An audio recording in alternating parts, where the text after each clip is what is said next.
Hi guys, welcome. Today we're going to talk about China and how China is in a perfect storm, a mess जो उन लोग ने खुद ही अपने लिए बोलते हैं ना कबर खुद ही है and is going to be a big problem for them, and a problem for China is a problem for a lot of countries actually, because the global supply chain is from China. A lot of things that we actually use are made in China. So what happens then? So we're going to talk about how China has got into this mess today. Our first point in the perfect storm for China is the relationship with other countries that China has. Frankly, who are their friends? North Korea, Pakistan, Russia, and many other rogue states actually. And who are they messing around with, or who are they making their enemies? Australia, UK, US, India. US is a very strange relationship. US imports a lot of goods from China, but is also one of the strongest critic of China when it comes to Hong Kong. US was very vocal, Australia was very vocal. So what China did was, when Australia took a stand on Hong Kong and COVID against China, they stopped importing coal from Australia. Now what happened was, after China stopped importing coal from Australia, the prices started to rise because the commodity prices started to rise after COVID. A lot of countries opened up, the economy opened up, and the demand was high and the coal prices went high. Now what is happening is there's shortage of coal. Australia is no longer a partner. Most of the electricity generating companies in China had modified their machines to support coal which used to come from Australia, which used to be on a very pure grade. So now they are facing that problem. So imagine, पंगा लिया तो भी लिया, और बोलते हैं ना timing भी इतनी गलत बैठी कि now they are in an electricity crisis, which is hurting their manufacturing, which is hurting their economy, which is hurting the people in the Republic of China. So that's my point number one, the relationship that it has with all the other countries, causing them self-harm.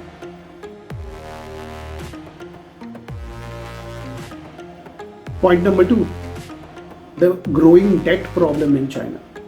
China का एक पुराना आदत है, और China has this old habit of just build, whether people are buying or not, whether it is making commercial sense or not. But just to keep the economy moving and the consumption cycle moving, it kept on building and kept on accumulating debt. So just recently, China passed a law saying that companies in China cannot cross this particular threshold of debt. And that's where Evergrande fell. And Evergrande is a couple of $300 billion in loan. So a lot of people have lost their hard-earned savings because उन लोग ने घर इनके apartments में लिए हुए थे. Now that builder is not able to complete because it cannot no longer borrow money from the Chinese banks. So China's debt problem is huge because China's construction and the contribution towards GDP is more than 25 to 30%. So with the GDP falling, and imagine so many people employed in such a big sector and they losing job, China is in a very big mess.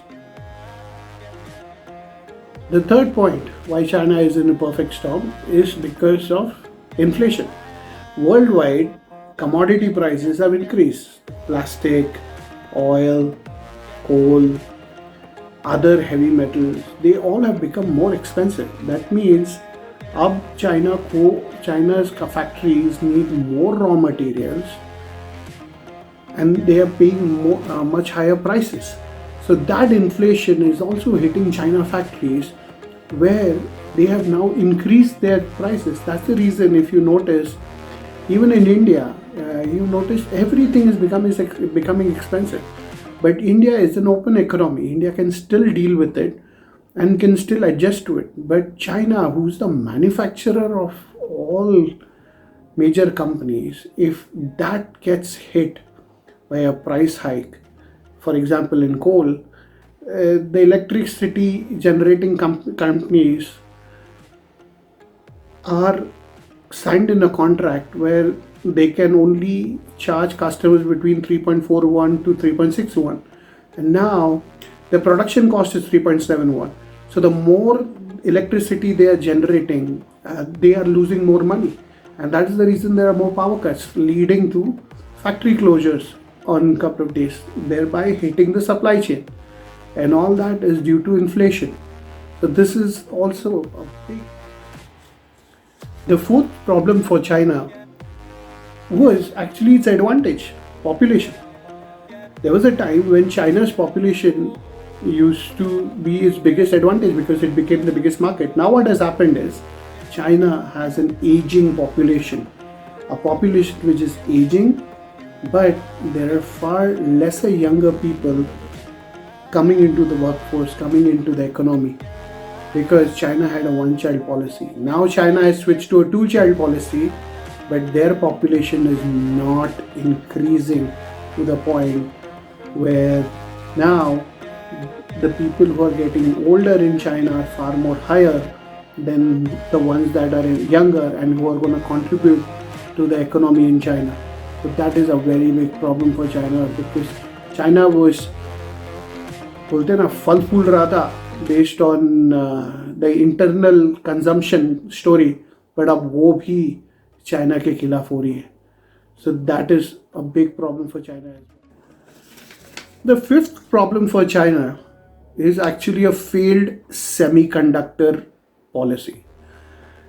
China को लगा कि जैसे उन लोग manufacturing में champion है, हम लोग सेमीकंडक्टर भी बना लेंगे ना. Semiconductor is a chip that is needed in every electronic device, and the number one is Taiwan, जो you know they think that is part of their country. Now what has happened is China has failed in multiple attempts to create a strong semiconductor industry, which is now making them dependent on a lot of imports that are also coming from Taiwan, South Korea, and Singapore, and many other countries, which now has made China dependent on them.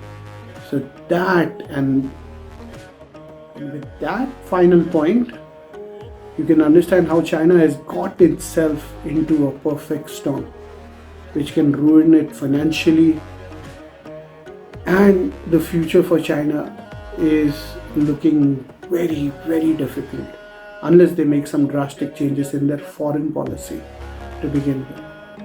So this is my take on China. Hope you guys like it. Take care, stay safe, and have a good day. Bye.